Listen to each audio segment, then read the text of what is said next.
What's going on, Eliminators? Today we're going to be working on a Honda three-wheeler, commonly referred to as a Big Red. So here it is, Honda three-wheeler, like I said, commonly referred to as the Big Red. These things are pretty bulletproof. This thing's had quite a bit of use and abuse. We're just in here in the shed. The problem that it has right now is that it won't start. So the first thing I'm going to do is check for spark. So on this machine, your coil pack is right there, goes to your high tension lead, right to your spark plug.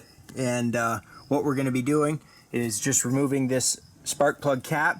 I'll hook up my spark tester in between the spark plug cap and either ground it to the engine block or use the other version where it clips onto the spark plug. And we'll turn this thing over and see if we got spark. If we come up under the seat here by releasing this, the battery is right up under here. So my customer went and charged this battery, so it does have plenty of juice to turn it over. He got a new air filter installed on it as well. So he went out and got all this stuff because he was planning on taking it out for a ride, and it just wouldn't start. So like I said, we're going to test the spark first because that's the most important issue. And if we have spark, then it lets us know that, well, it's probably the carburetor. And just by looking, we can tell that he also put a brand new spark plug in it as well. So I'm just going to double check that to make sure that it's the proper one. So what I'm going to do is go onto Google and I'll get the model number for this thing. We'll type it into Google and we'll download a PDF right from Honda's website. And for this machine, all of the information is right here on the frame. And it is a 1985 model ATC250ES. So this is a 250cc single cylinder 4-stroke. These engines last a lifetime if you take care of them, guys. I'm just gonna hook up my spark tester, which I have right here. So that goes onto your spark plug. This goes onto the spark plug cap, and then your coil will make a little LED bulb in here light up, and that'll let you know if you got spark or not. Okay, so we got our spark tester hooked up. I'm just gonna hit the starter button and see if we got spark. Okay, so it doesn't look like we're getting any spark. Okay, so one of the pros of having the coil right here at the front of the engine basically is that it's easily accessible. So I just unclip that. I can unclip these clips right there and then just pull the coil right out from this little rubber band here, and we can bring it over to my workbench and test it. But one of the cons of this system is that if it is the coil and it does test out bad, it's probably because this is right at the front of the machine, so it's exposed to all the elements instead of being hidden in behind somewhere where it wouldn't get as wet or as dirty. And once you get these clips at the top off, you should just be able to pull this coil pack right out. So now we can bring this over to the workbench and test it out. Okay, so I got the coil over here on our workbench and I've set up my multimeter. And basically we're going to be testing the primary and secondary windings of this coil. Now to get this manual, guys, I just went to Google. I typed in Honda ATC250ES service manual, and a PDF popped up. I clicked on it, downloaded it, and then went all the way down to the ignition, which was, I think, section 14, all the way at the end. And it gave me these specs, so I can put a picture up right now. And we can test all of these resistances using our multimeter. Okay, so for the primary winding, which is the two contacts at the top right there, we are supposed to have 0.1 to 0.3 ohms of resistance. So on our multimeter, we're going to come over here and we're going to set it to 200, right there, guys, 200 on ohms, because we're checking for resistance. And we're going to take a reading between these two terminals right here. Okay, so with our negative and positive lead hooked up to the primaries right there, come over to our multimeter here, and we can see that we have 0.4 ohms of resistance on the 200 ohm setting. So our spec is supposed to be anywhere between 0.1 to 0.3. We're at 0.4, which isn't that bad. So now we're going to go ahead and test the secondary winding of this coil. So what we're going to do is remove our positive and leaving our negative connected to this front terminal. We're going to take this alligator clip and we're going to shove it in until it connects the metal inside of our spark plug boot, and we're going to take our multimeter here and we're going to turn it to 20K. So that's 20,000. So it'll take a reading anywhere between 0 and 20,000 ohms. Now the reason we set it to 20K, guys, is because the secondary winding is supposed to have anywhere between 7.4 and 11.1 K, which stands for 1,000 ohms. So anywhere between 7,400 and 1,100 ohms. Okay, and again, our negative contacting the front terminal, and our positive inside of the boot there contacting the metal clip that goes over the spark plug. So this is supposed to have anywhere between 7,400 and 11,000 ohms, and we're reading 10,000 ohms. So this coil,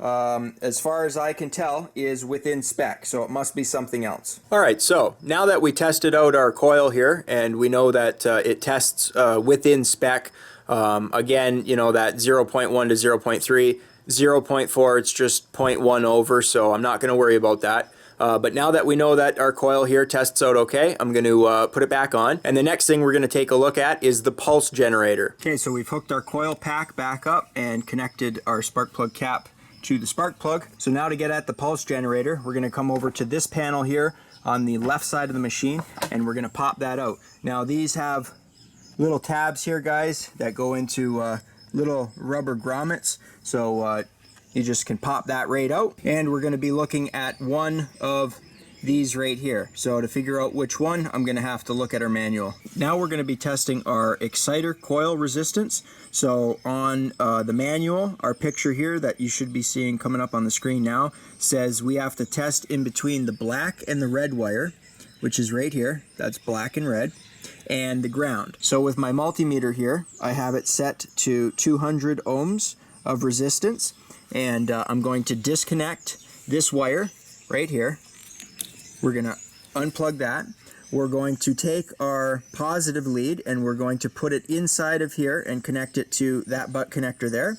And I've taken my negative and I've gone to a ground on our frame there. So that's a ground wire that bolts right to the frame, and you guys can see I've just gone ahead and clipped it on. Our manual here says that we should be getting anywhere between 50 to 200 ohms of resistance if it's an ND exciter coil, and if it's a MyTuba exciter coil, we should be getting anywhere from 250 to 400 ohms of resistance. And you guys can see here we're getting 125.4 ohms of resistance, so our exciter coil tests out okay. So now we can move on to the next thing. Okay, so after fiddling around with this butt connector, I went to start the machine, and you guys will never guess what happened.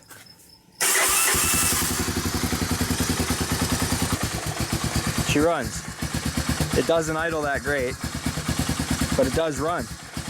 So I'm going to shut this off, and my best guess, guys, is that it was this exciter coil wire here. So after just fiddling around with it, you know, because we had to unplug it to test the exciter coil from the black and red to the ground, and then I plugged it back in, and you know, after you do stuff like that, you should always try to start it. And like I said before, the starter circuit, we didn't need to do anything because we know that the battery works. We know that the solenoid here works, because it sends the 12 volts from the battery through there to our starter, and everything else works. So now we got spark, guys. So I might end up doing a carb clean because that idle doesn't really sound that good, and I might end up opening up the main jet a little bit for him so he gets a little bit more power out of this thing. And yeah, that's about it. So I'm actually quite pleased with myself for figuring that out just by doing what you're supposed to do. So this is the way that you're supposed to troubleshoot issues, guys. You're not supposed to just start tearing stuff apart willy-nilly and you know, not have an order to the chaos. You're supposed to do it by the book. And if you know, download the PDF manual that I got for free, then basically you just follow the instructions in the manual, and they tell you to remove certain covers, and using a multimeter, test the resistance of certain wires. And in this case, we didn't have to replace the CDI, the coil pack. We didn't have to replace the exciter coil, and we really didn't have to replace anything. It was just a bad connection in between the exciter coil, and that was it. So maybe when he took it out mudding, he got some gunk built up into that butt connector, and just by unplugging it,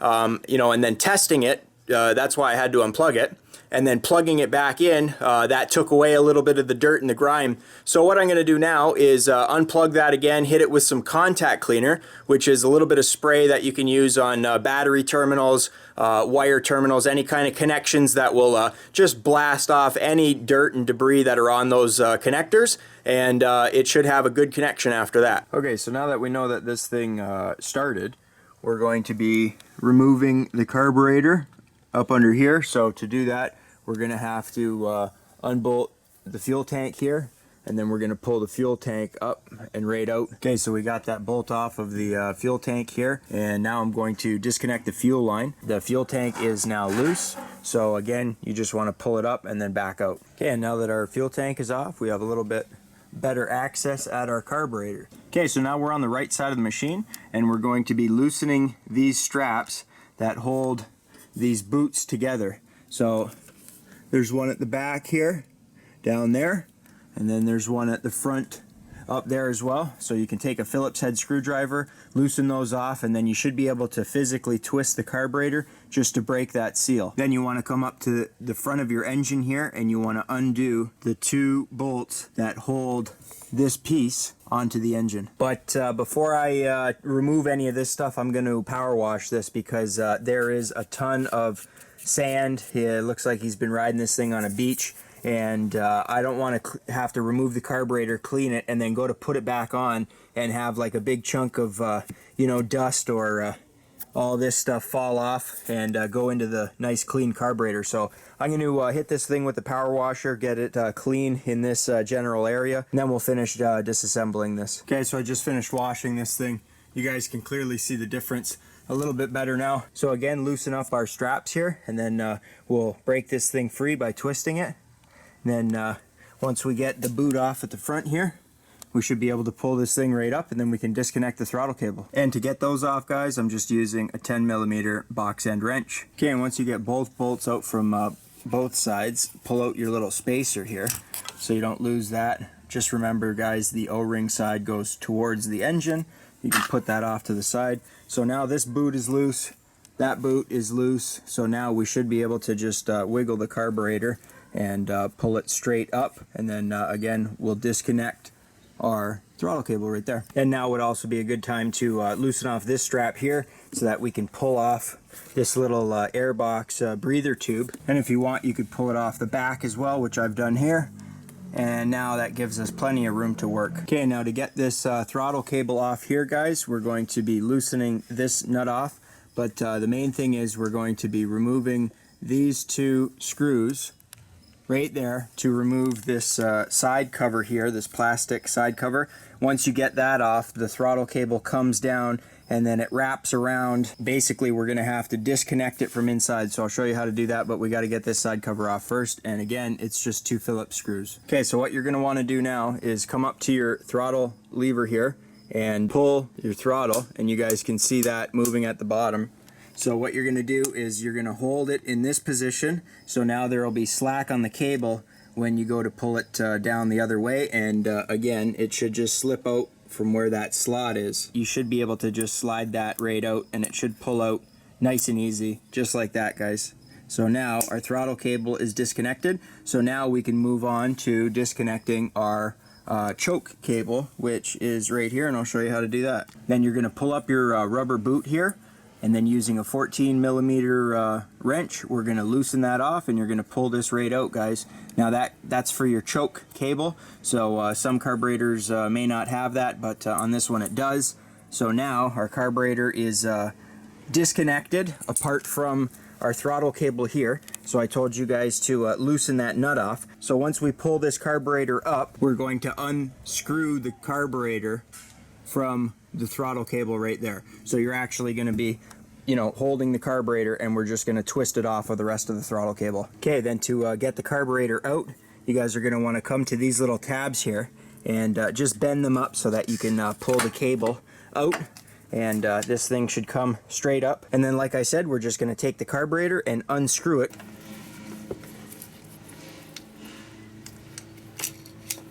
Just like that. Pretty simple. So now we can take this thing back to the workbench and get her all cleaned up. Okay, so we got this up on my workbench now. You guys can see there's all kinds of crud and dirt and mud stuck into this.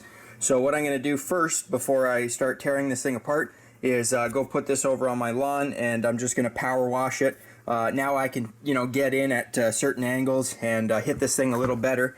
We got the top, you know, cleaned up a little bit, but there's still some mud and stuff on it. So like I said, I'm just going to blast it so that when I'm working on this thing, you know, chunks of dirt aren't going to start falling out and whatnot. Okay, so I power washed this thing. There's still all kinds of gunk on it. Can't get all that off, but I got the majority of the stuff off. And I've gone ahead and disconnected my overflow lines and my fuel line here. Fuel line's in better condition than I thought. It was just covered with you know, a bunch of nasty stuff that made it look like it was weathered and you know, faded, but it's actually in good condition, so we can reuse that. But right now I'm going to take off the float cover here. So there's 4 Phillips screws, and again, guys, you know, you want to be taking pictures of this stuff. So I took pictures before I took all these lines off, just so I know where you know, all of the lines go when I go to put everything back together. But because I'm going to be cleaning this in my ultrasonic cleaner, I want to get it as disassembled as I can. So again, we're going to be taking off the float cover down here. That's the sediment bowl, I guess you could call it. And we're going to be coming up to the top here and removing this plate as well. Get that out of there, and we'll remove all the jets once I get to that point. Okay, so we got the top plate off. Basically, guys, I'm not going to be removing that. There's no point. I just wanted to open this up so that my cleaning solution can get in to all these little holes down there, because you know, you guys can see there's all sorts of little dirt and debris, and there's a bunch of stuff down here that we don't want to get into our carburetor. So again, disassemble as much as you can without having to go and disassemble the hard stuff. Okay, so I've got 3 of the Phillips screws out, but this one completely seized in there, and I've just gnarled the head on it. So what I'm going to do is take my Dremel and grind a little slot into that, and then we'll get that out using just a standard flathead. Okay, so using my Dremel with the cutoff disc, I ground flat into it, and now using standard screwdriver, we got it free. So at least that comes out now. You can apply a lot more torque with one of these guys, but the problem is they pop off and they strip, and so do the Phillips. So that's no big deal. I'll just have to find one of these screws in my you know, excess bolt pile. It will be metric, so just, you know, remember that. But yeah, so we'll get this off and pull that right off, guys. Okay, so now that we got the sediment bowl off, we're going to be removing the float, the main jet, the pilot jet, and basically anything else that we can get off, guys, because we want our ultrasonic cleaner solution with that concentrated degreaser to be able to get down deep inside of there and blast any of the gunk that might be in this thing. Well, that's it for part 1, guys. If you enjoyed the video, think about leaving me a thumbs up. You can click over here to subscribe, and you can click over here to watch one of my previous videos. And as always, guys, thanks for watching.